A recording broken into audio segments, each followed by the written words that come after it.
Alô, amigos dos canais ESPN, um grande abraço para você que é fã de esporte. Estamos chegando com mais uma edição do The Books on the Table para debater o melhor dos esportes americanos pelos próximos 30 minutos, aqui com o André Cury e com o Paulo Antunes nos nossos estúdios. Tudo bem com vocês? Tudo bem? Vamos conferir os destaques do programa de hoje. Na NBA, Anthony Davis é a primeira escolha do draft e os Celtics levam um brasileiro para Boston. No beisebol, os Giants conseguem um quarto shutout consecutivo. Na NHL, renovações agitam as férias. Novidades no futebol americano universitário, finalmente vai ter playoff. E é claro, as 10 melhores jogadas da semana. Uma rápida pausa e o The Book volta daqui a pouquinho. Não saia daí.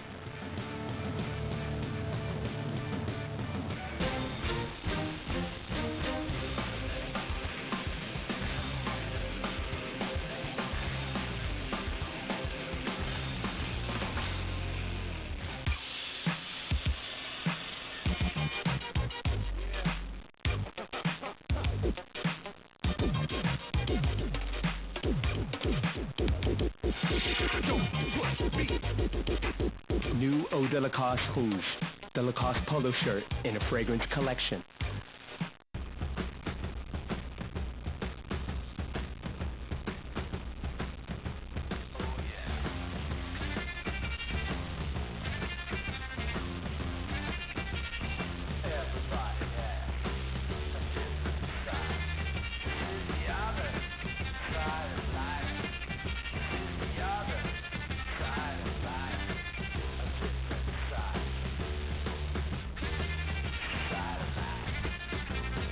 Muito futebol no fim de semana da Rádio Estadão e ESPN. Sábado, 4 da tarde, tem o Abre o Jogo. Na sequência, uma rodada dupla. Cruzeiro e São Paulo, Vasco da Gama e Ponte Preta pelo Campeonato Brasileiro. No domingo, o Abre o Jogo é meio-dia, porque às 15:45 você ouve com exclusividade no rádio a grande decisão da Eurocopa. Espanha e Itália, com flechas de Portuguesa e Santos. Às 6:30 é a vez de Palmeiras e Figueirense. Rádio Estadão e ESPN, os melhores lances da notícia. A Volta da França. Dia 30 de junho começa a disputa com uma etapa de abertura cobrindo 6,4 quilômetros.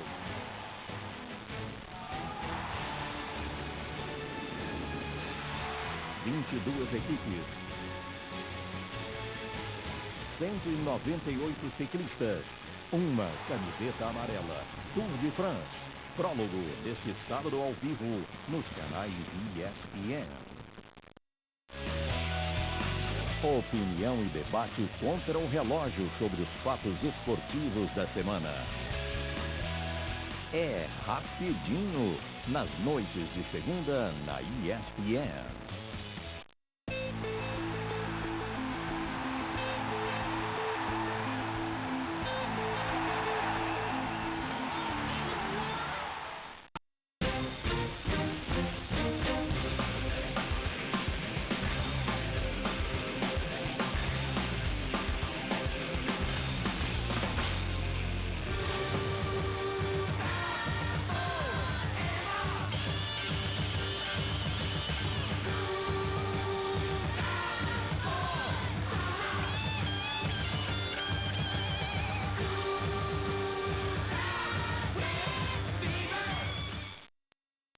Estamos de volta com o The Books on the Table. Ontem, o Draft 2012, recrutamento dos novos astros do melhor basquete do mundo.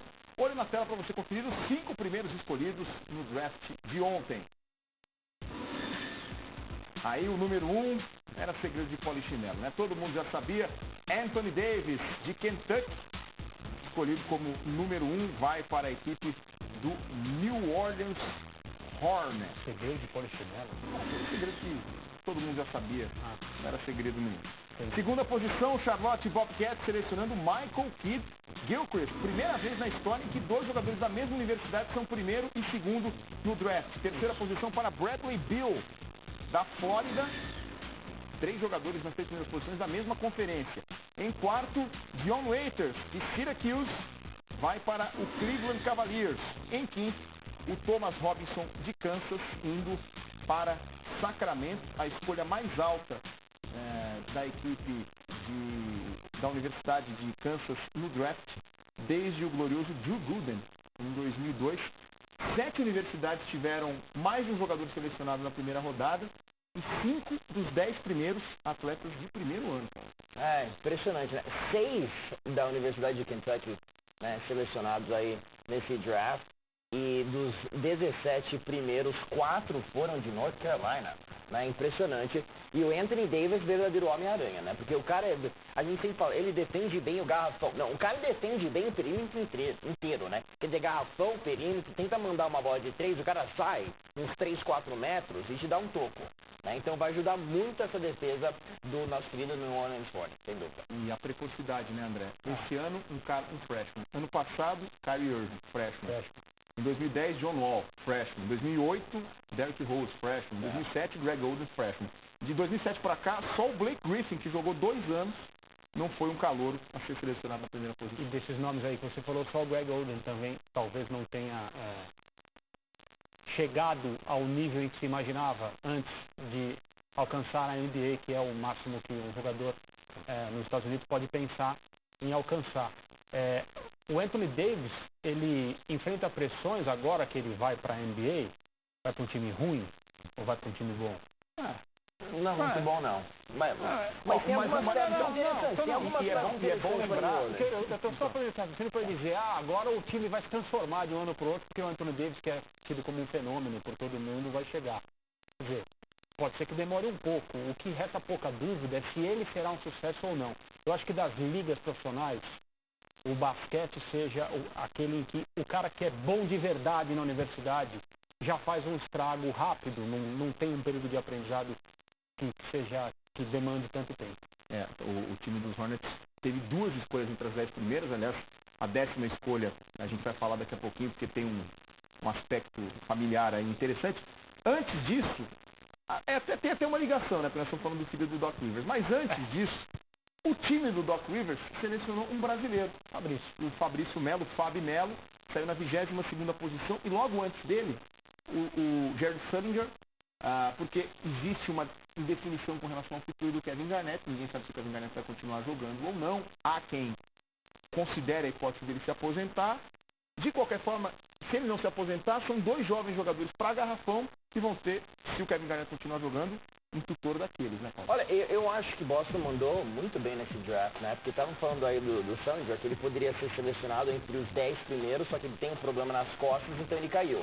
Lembrando que quando o Boston Celtics selecionou Avery Bradley em 2010, na 19ª posição, era a mesma coisa, né? Um baita talento que tinha passado uma cirurgia no tornozelo e assustou todo mundo. E agora a gente já sabe que Avery Bradley é uma peça importante do Boston Celtics, né?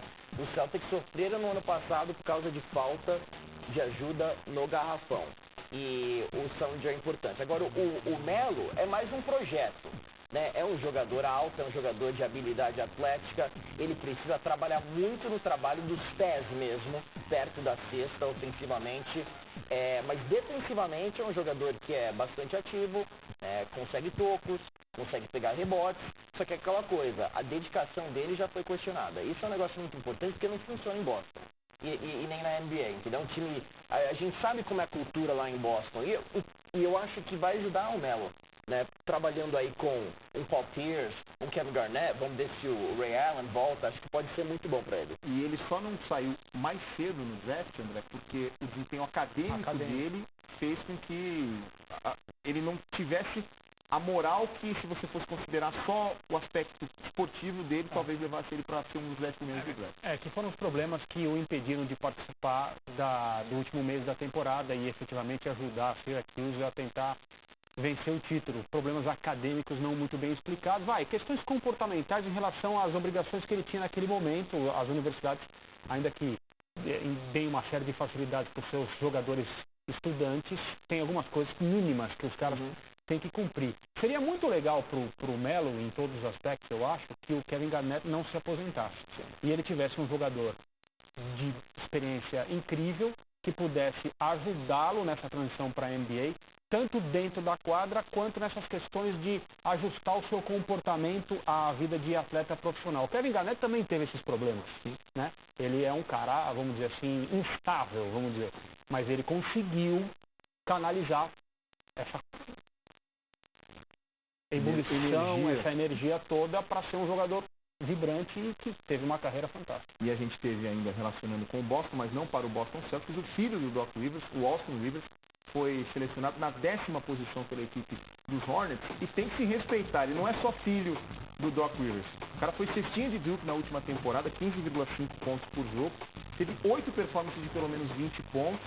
É um cara que chega para transformar o New Orleans Hornets num time que a gente vai pelo menos ter curiosidade de ver no ano que vem, né?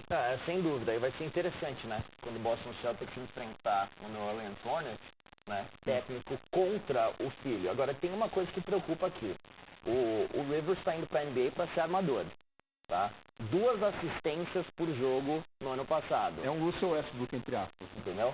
402 arremessos, de longe, né? A melhor marca aí de Duke. O número 2 era o Seth Curry com 336. Então, indo agora para a NBA, o negócio muda. E tem o Eric Gordon lá, que adora arremessar a bola também. Né? Quer dizer, participou de apenas 9 jogos no ano passado, mas no outro ano 17 arremessos por partida. Então, como que no Orleans vai conseguir dividir a bola? Né? Porque até hoje ninguém conseguiu dividir a bola assim no meio. Não é verdade? Mas é isso que eles vão ter que fazer. Pura, rápido. É aquela história de não ser um armador puro, né? De teoricamente ser um armador, mas se comportar mais como um chutador do que como um passador. Bom, a gente teve a finalização da temporada da NBA na semana passada, na última quinta-feira, com a conquista do Miami Heat. E uma das imagens que mais chamaram a atenção foi o abraço que o LeBron James deu no Kevin Durant antes de começar efetivamente a celebração da conquista. A gente tem aqui imagens do LeBron falando sobre esse momento. Vamos ver?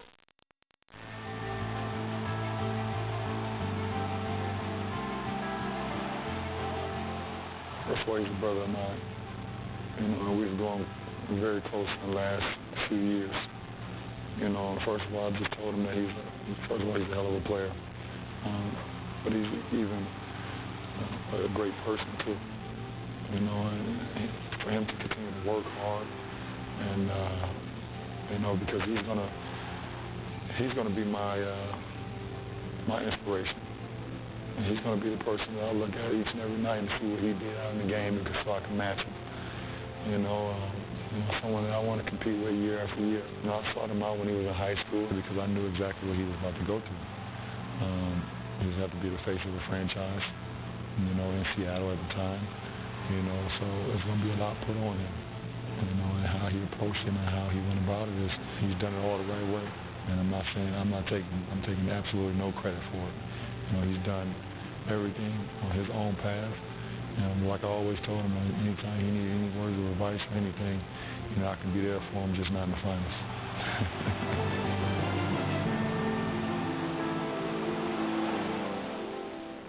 Mudança de atitude bem legal, André, para um LeBron James que, momentos depois do título, confessou que até ano passado era um jogador egoísta, que só pensava no seu próprio desempenho, que queria provar coisas para alguém, e que dessa vez se preocupou primeiro em confortar o rival derrotado antes de celebrar. O título da NBA e o desempenho dele nos playoffs, depois da temporada regular que ele fez, libertaram o LeBron James. Ele, a partir de agora, tenho poucas dúvidas de que ele vai ser um jogador diferente do que ele já era em relação a ser sempre excelente e sempre decisivo. É isso que vai acontecer com ele. Ele não tem mais o peso. Em relação a isso que a gente viu agora, o tipo de contato que ele tem com o Kevin Durant, me lembrou um pouco Larry Bird e Magic Johnson. Rivais, competidores extremos, na quadra sempre um contra o outro, mas um nível de respeito absoluto e inquestionável e que nada era capaz de quebrar, né? E uma declaração mal colocada, uma atitude errada. Esse tipo de rivalidade é o melhor possível. Quer dizer, toda vez que existe algo ruim entre dois atletas desse nível, o exemplo é sempre pro lado negativo. Esse exemplo é o melhor que tem. Engraçado você mencionou o relacionamento do Magic com o Larry Bird. Né? No início da carreira, os dois se odiavam. Aí fizeram um comercial juntos. Lá na cidade do Larry Bird, lá em French Lick, Indiana, aí se tornaram grandes amigos. Né? Então, muito bacana. Mas é interessante isso, é uma baita atitude, né? Quer dizer, acaba, o árbitro vai lá, apita, acabou o jogo, ele vai lá e abraça o amigo. Muito legal. Antes de celebrar, foi lá e confortou o Kevin Durant. O LeBron James e o Kevin Durant, que devem ser companheiros de equipe na seleção americana nos Jogos Olímpicos, que não vai ter Dwayne Wade. Dwayne Wade vai passar por uma cirurgia no joelho, está fora dos Jogos Olímpicos. O Chris Bosh, nessa sexta-feira, também avisou que não vai para a Olimpíada, vai seguir se recuperando daquela contusão abdominal que ele sofreu durante os playoffs. Então, a seleção americana não tem Dwayne Wade, não tem Chris Bosh, não tem Dwight Howard, não tem Derrick Rose. Sobram 16 para se selecionar os 12 que vão para a Olimpíada. O anúncio deve ser feito até o dia 7 de julho. O Kevin Love, jogador do Minnesota Timberwolves, falou que ele tem uma boa chance porque ele é um branco. E sempre tem que ter um branco chave na equipe, na verdade. Então o Kevin Love falou que ele acha que ele tem uma grande chance por causa disso. Falando em branco chave, um branco que era chave nas suas equipes, o Larry Bird, abandonando o cargo de presidente de operações do Indiana Pacers, o Donnie Walsh vai assumir no seu lugar. O Larry Bird, que deve passar por uma cirurgia no ombro, colocou problemas de saúde também entre as razões e fez um sucesso danado lá em Indiana, né, André? Entre 97 e 2000 também foi técnico, chegou a ganhar prêmio de técnico do ano, levou o Indiana Pacers para as finais e como manager construiu esse time que a gente viu chegar longe nos playoffs esse ano. Como a gente brincou aqui na semana em que o prêmio de melhor executivo do ano foi entregue a ele pode fazer o que ele bem entender da vida. Se ele quiser estabelecer o recorde mundial de recuperação de cirurgia de ombro, ele vai se recuperar meia hora. E eu acho que é basicamente isso. Eu acho que ele está passando uma cirurgia depois daquela contusão contra os Blazers em 89, que ainda está doendo. Porque o Larry Bird, né, ele mergulhava para todos os cantos, coitado. Né? Eu lembro no final de carreira que ele não conseguia nem sentar no banco, ele ficava deitado. Ficava deitado na quadra. Bom, para a gente fechar alguns destaques da semana na NHL, renovações de contrato importantes, foram na tela para você conferir aí. Tivemos o Sidney Crosby, 24 anos de idade, vai ficar nos Penguins até 2025, ganhando uma média de 8 milhões e 700 mil dólares por ano. E o goleiro Jonathan Quick também renovando com os Kings, 10 anos, 58 milhões de dólares. O Sidney Crosby, seguramente o melhor jogador da sua geração, né, desde 2005 na liga, um título, um prêmio de MVP, o maior pontuador da temporada e agora ficando até 2025 aí nos Penguins. Nós vamos para um rápido intervalo e voltamos daqui a pouquinho para falar da bola oval e também do beisebol. Não saia daí.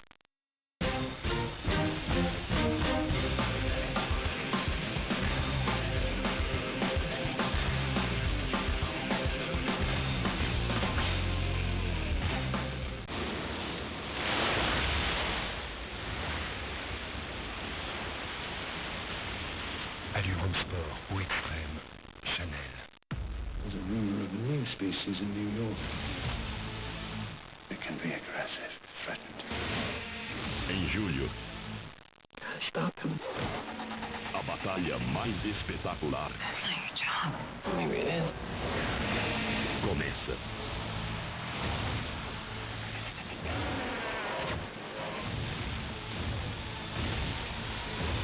O espetacular Homem-Aranha, 6 de julho nos cinemas, também em 3D.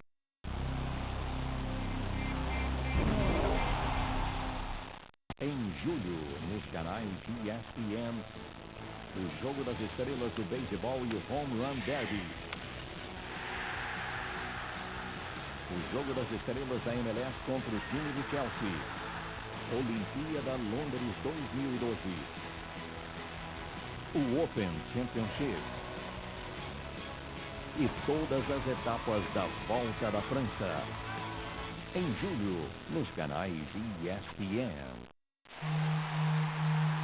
Participe do Bolão ESPN no Campeonato Brasileiro 2012. Transforme sua paixão por futebol em prêmios incríveis. Mostre que você entende tudo sobre o Campeonato Brasileiro e concorra a smartphones, TVs e tablets. Acesse agora espn.com.br/Bolão Brasileiro e mostre que você é bom de palpite.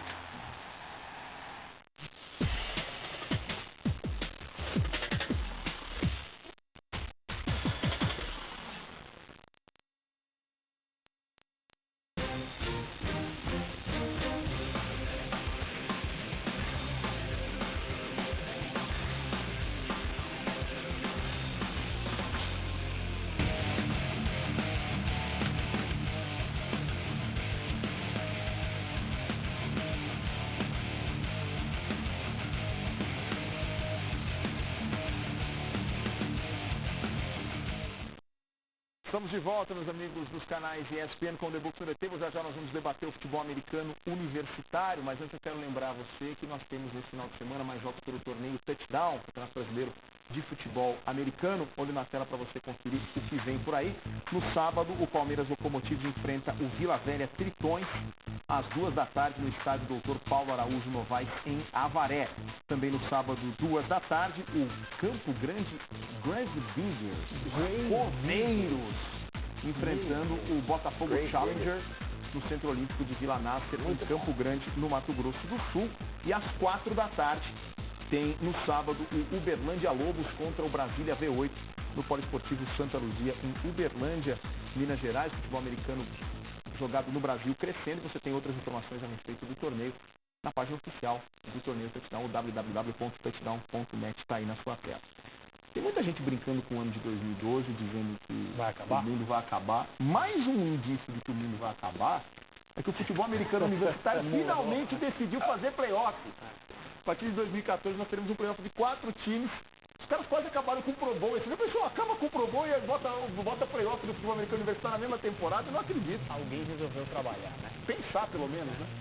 E muito legal, né? Porque sempre há controvérsias aí no college football. Quem merece disputar a grande final, né? Por exemplo, no ano passado, Alabama e Oklahoma State terminaram com 11 vitórias e 1 derrota. Mas Alabama foi escolhido para jogar contra LSU, né? 2 times da mesma conferência, um negócio meio estranho, né? Em 2010, TCU terminou na 3ª posição, mas invicto, né? 2 vitórias, nenhuma derrota.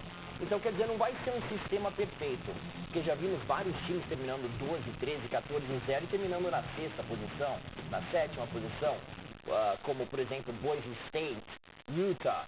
Mas, pelo menos temos 4 times, né, e não 2. Então, é um negócio muito interessante para o college football, é um baita avanço. Aqui em cima, né? Agora a discussão vai ser sobre quem merece ser o 4º time. Não vai. O debate não vai terminar, mas pelo menos já é uma coisa que faz sentido e deixa de dar o título de maneira subjetiva para uma universidade. Fazia muito tempo que isso já deveria acontecer. E muito mais a respeito dos esportes americanos, você tem também conteúdo exclusivo no espn.com.br, incluindo o Antunadas, o programa semanal que o Paulo Antunes traz lá no nosso site. Pensei que era o Paulo Antunes que ia aparecer no isso? Lá atrás, mas não, é o Tom Brady. Tem Tom Brady lá no Antunadas dessa semana. Vamos ver? Hey. Yeah. Hey, can you tell me where the Under Armour Cold Black Golf Gear is? Yeah, I just, moved out here and haven't had a chance to unpack my golf stuff, so I'm kind of looking for some. Sure. Wow. Are you Tom from Brady. Boston? Your accent. Hey, where's Vietnam? Yeah, I don't have a Boston accent. I play football in Boston. Sorry, man, I can't understand the words you're saying. Hey, everybody, get a load of this Boston guy. Well, they shouldn't hear you. You play football?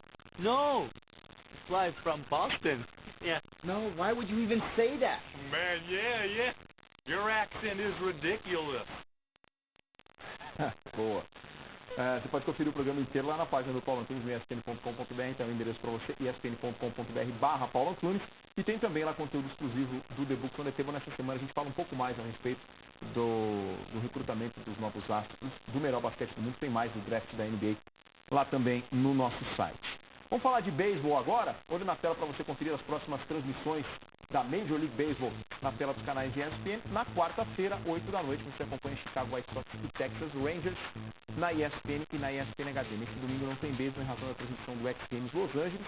E existem outros jogos que serão exibidos ao longo da próxima semana na ESPN+, que muda de nome. Aliás, você viu ali ESPN e ESPN HD? É ESPN e ESPN+, a partir do dia 1º de julho. Existem alguns jogos que serão levados ao ar em inglês na próxima semana, então fique ligado na nossa cobertura da Major League Baseball. O San Francisco Giants, 4 shutouts consecutivos, isso não acontece desde 1996. Hein? Olha, tem um grande grupo de arremessadores e a gente sempre fala, quem é o melhor arremessador desse grupo? Tim Lincecum. Mas 3 vitórias, 8 derrotas nessa temporada, então foi muito bom ver o Lincecum conseguir uma grande vitória nessa última quarta-feira. E o interessante é que uma varrida em cima do arco rival, né, os Dodgers, e depois uma vitória em cima do Cincinnati Reds. Quer dizer, são dois times que têm grandes rebatedores. Então é uma baita fase aí do San Francisco Giants. O último time a conseguir 5 jogos seguidos sem ceder nenhuma corrida foi o Baltimore Orioles, em 1995, faz tempo. Falando em arremessadores, André, o seu New York Yankees está muito bem, liderando a divisão leste da Liga Americana, mas sempre tem um mas, né? Se Sabathia e Andy Pettitte machucaram. Lesões. O Andy Pettitte levou uma bolada aí perto do tornozelo, Aturou. e simplesmente quebrou o osso. Ele, felizmente, não vai precisar passar por cirurgia, mas são 6 semanas, no mínimo, afastado das atividades, vai colocar uma bota, aí o cara fica sem andar, depois ele tem que fazer fisioterapia. Então você coloca aí 2 meses, no mínimo, para ele voltar a jogar. O CC Sabathia tem um problema muscular na virilha, foi colocado na lista de jogadores machucados por 2 semanas, ele não deve ser um problema, mas esse tipo de coisa sempre merece ser tratada com maior cuidado. A rotação titular dos Yankees vinha muito bem, era o principal motivo, um dos principais motivos pela boa fase. O time chegou a ocupar a liderança, aí, o melhor recorde da liga, mas não se sobrevive já sem o Mariano Rivera. Na quinta-feira, o Dave Robertson cedeu um home run de 3 corridas, um jogo que estava 3-1, perdeu. Ele não tem culpa sozinho, o técnico teve culpa também porque não manejou bem o nono inning. Mas essas coisas vão acontecendo e o time sofre, não tem jeito. E como último assunto do programa, antes do Top 10, ainda falando de antes, Paulo, mas numa perspectiva mais histórica, o Derek Jeter, né, se igualando ao Cal Ripken Jr. em número de rebatidas. O melhor shortstop que eu já vi na vida, Cal Ripken Jr., né? E o Derek Jeter fica logo atrás. A gente já sabe, né, do valor do Derek Jeter, que a gente já falou N vezes aqui, né? Campeão, capitão do time mais vencedor da história dos esportes americanos. Então, parabéns, Derek. Algo a acrescentar? Apenas felicidade para ele. Vamos então ao Top 10, as 10 melhores jogadas da semana. Roda aí. Começamos com John Mayberry Jr., do Philadelphia Phillies. Tem um belo nome, hein? Ele não sabe se ele come morango, come carne. Geleia. Mayberry. Eu tenho cada vez mais medo. Maybe. Não, mas é strawberry, blackberry. Então. Raspberry. Henley Ramirez. Blueberry. Nona posição. Blueberry é a mais gostosa. Blueberry é muito Muffin de blueberry é um negócio sério. Panqueca de blueberry? Mas assim, vai direto para a parte lateral do abdômen, entendeu? Mas você panqueca... come e ela se forma Andrew McCutcheon. Na parte lateral, então um pouco de cuidado. Tá, só panqueca de blueberry com banana, só isso que eu queria falar. Tá, Maple syrup não entra aí? E maple syrup, lógico. E aqui, ó, falando em comida, no balde de pipoca da criança, Bolinha. Olha, que maravilha, hein? Aí, ó. Transformou a pipoca em... Ganhou uma farinha. pipoca. Transformou a pipoca em farinha. Vance Vorley, dos Phillies, na sexta posição. Essa jogada, hein? Olha. Foi eliminado? Foi sensacional. Mas o menino foi muito feliz, né? Porque o pessoal tenta pegar com a mão, dói, né? Especialmente o menino. Pega com a cesta de pipoca. É lógico. Casper Wells, me impressiona o fato do fundo da cesta de pipoca não ter furado e a bola ter passado direto. Né? Isso é verdade. Mas acho que é de plástico. Não, a pipoca. É de plástico lá, né? Era tanta pipoca que foi feito um colchão. Ainda estava, sei lá, na segunda entrada, aí o menino tinha devorado o balde de pipoca. Opa! Darnell McDonald. Salvou um home run aí. Thank you, dear. Thank you. E cai pro outro lado e quebra o pescoço. Coco Crisp, na terceira posição. Corre pra frente, meu filho. Falando em comida, tem aquele dos sucrilhos também, Coco Crispies. Tem também. Né? Que é bom. O Coco Crisp também é bom, mas Coco Crispies é melhor. Será que ele faz propaganda? Mas nada chega aos pés do Muffin de blueberry. Mike Fontenot, de joelhos. Faz uma bela eliminação. Principalmente quando tá úmido, sabe aquele negócio meio, né? Nossa, aí é uma delícia. E o Mike Trout. Ô, truta. O truta dos Angels. Ô, meu truta. Foi pescar aqui a bola e hello, dear. Essa é uma das melhores defesas que nós já vimos. Deu fome esse papo, não viu? Ah, sempre, né? Vamos jantar. Vai chegando nesse horário. Então é isso. Tchau, gente. Até semana que vem. Tchau.